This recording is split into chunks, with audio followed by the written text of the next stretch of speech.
Bonjour tout le monde, je m'appelle Camilla Wunek et aujourd'hui je fais une présentation sur Tahiti.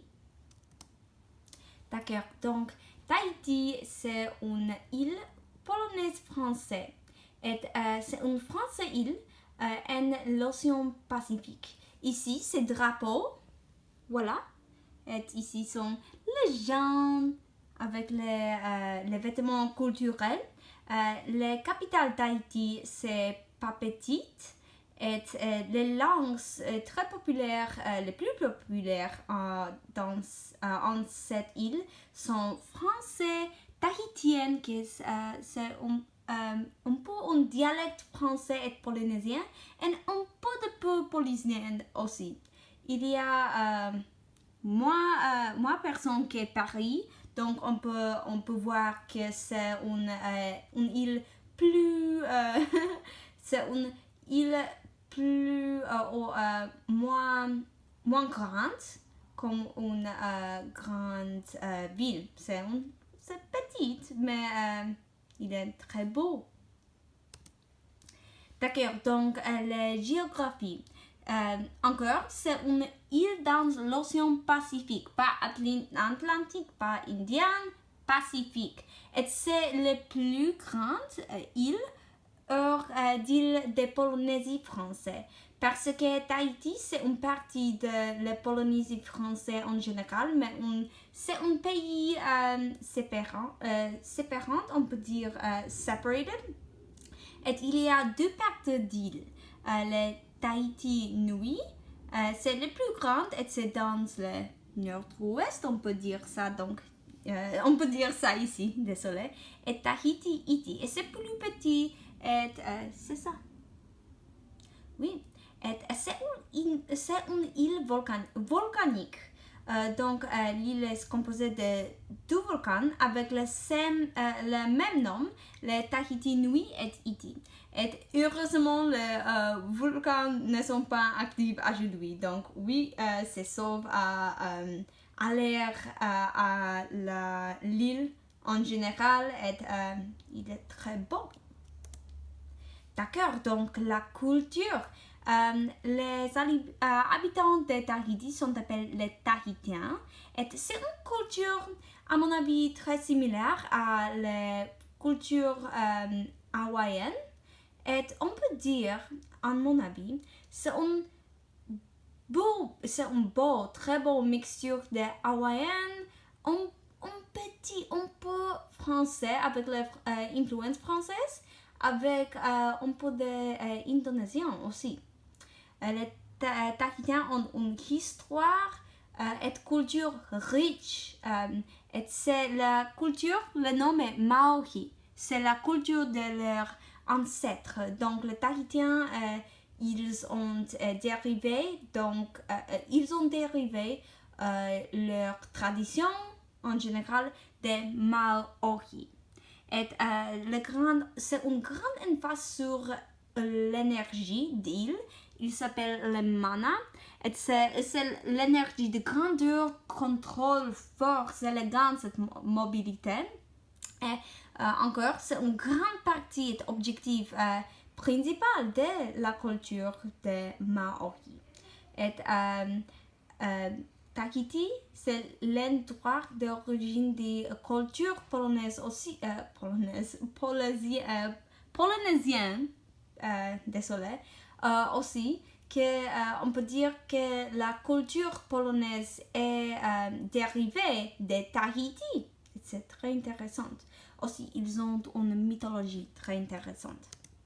Voilà, la mythologie de Tahiti. Il y a beaucoup de traditions orales, mais la mythologie, c'est les plus grandes, on peut dire.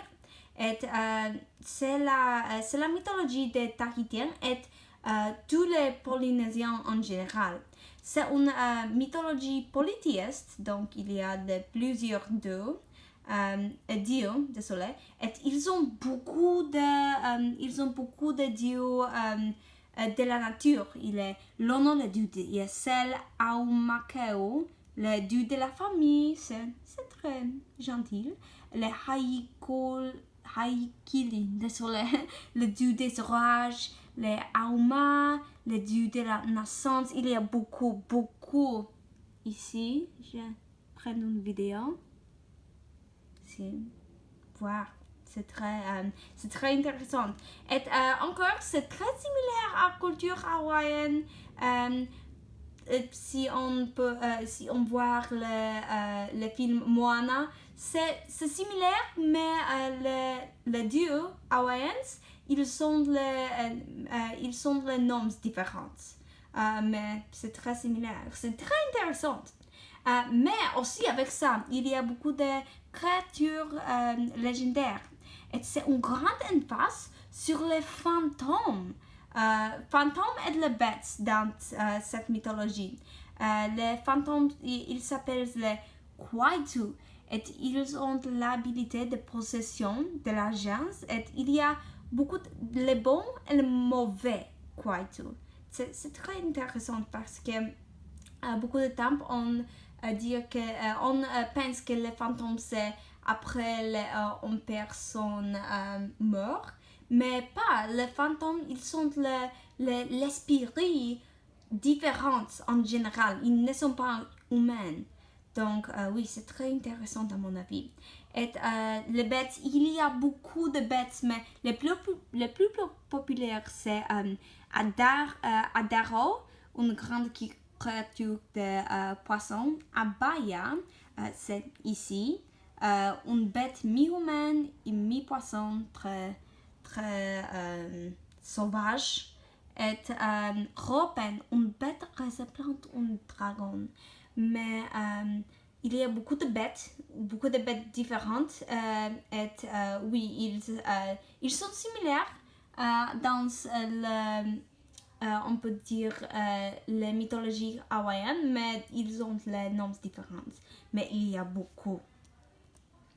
Oh. Désolé. Donc, ensuite, nous avons la nature. Donc, on peut voir que Tahiti, c'est une île tropicale. L'environnement est très tropical, les temps sont chauds et très humides. Et, la vie est insulaire, c'est une île encore. Donc, il y a beaucoup... c'est très naturel, il y a beaucoup de nature, beaucoup d'écologie. Pour moi, c'est un endroit bon parce que j'adore la nature. Je suis une écologiphonie. Je ne sais pas si c'est un mot français, mais j'adore. Je suis une nature lover en anglais. Il y a beaucoup de vie végétale, on peut dire. Il y a beaucoup de fleurs différentes, les fleurs d'orchidées, les helicionas, les hibiscus, on peut voir, c'est les fleurs très bonnes. Et ici, les plantes, il y a beaucoup de plantes, mais les plus populaires arbres, on peut dire c'est la cocotière, c'est en anglais coconut tree. Et, oui, Tahiti est très populaire pour coco, les noix de coco en général et beaucoup de cocotières. Ensuite, la nature, partie 2, nous avons beaucoup des animaux. Mais c'est très intéressant que des animaux, avec Tahiti, Tahiti a beaucoup d'oiseaux, mais pas beaucoup des animaux comme naturels différents. Beaucoup d'oiseaux et seulement les oiseaux qu'ils vivent en l'île en général. Un peu d'exemples peut être l'hirondelle pacifique, Pacific Swallow, les perruches, les parakeets et parrots, beaucoup d'oiseaux blancs et colorés en général, mais une grande population de différents oiseaux blancs, qui est très intéressant parce qu'on pense que c'est quels oiseaux tropicaux ils sont colorés, mais non. En Tahiti spécifiquement, il y a beaucoup d'oiseaux blancs. Oui, c'est intéressant, mais encore, c'est une île marine. Il y a une grande ville insulaire là aussi. Il y a beaucoup d'animaux marins comme des poissons colorés, les dauphins, les grosses tortues, des requins, des baleines, des raies et plus. Il y a beaucoup ici. Ils sont les poissons colorés. Très beau, très beau. La cuisine. D'accord, la gastronomie de Tahiti est très riche en les fruits de mer parce que c'est très proche et, avec des légumes et fruits d'île. D'accord, les fruits de mer, nous avons une grande variété. Les crevettes, thon, saumon, mahi-mahi, crabe, il y a beaucoup. La liste est très longue. Et un populaire plat, c'est les poissons crus. C'est le fruit de mer avec du lait de coco. Ici, c'est ça. Et je ne sais pas si il est bien. Je ne sais pas, mais je ne sais pas si... C'est une intéressante mixture, on peut dire ça. Et des légumes et fruits qui sont populaires sur l'île, ils sont les ananas, bananas, les fruits au pain, breadfruit en anglais, et qui est très populaire est uru. Une salade avec du fruits et légumes, mais ils n'ont pas beaucoup de plats avec seulement les fruits et légumes. Il y a une grande emphase sur la fruits de mer en général, donc je ne sais pas si c'est une bonne place pour les végétariens ou peut-être les végans spécifiquement, mais je pense que c'est quelque chose de bon à essayer. Désolé. Et aussi, ils ont beaucoup d'intéressantes légumes comme taro, c'est comme une douce pomme de terre. Kalo, c'est quelque chose de similaire à des épinards, en général du laitue peut-être. Et ils ont aussi les épinards tahitiennes, c'est seulement, on peut dire quelque chose comme les laitues ou des épinards, mais ils n'ont pas beaucoup de plats avec des épinards tahitiennes, mais c'est quelque chose d'intéressant. D'accord, ici c'est la fin. J'espère que vous aimez mon présentation et merci beaucoup. Et à bientôt à Tahiti si vous voulez voyager un jour. Merci encore.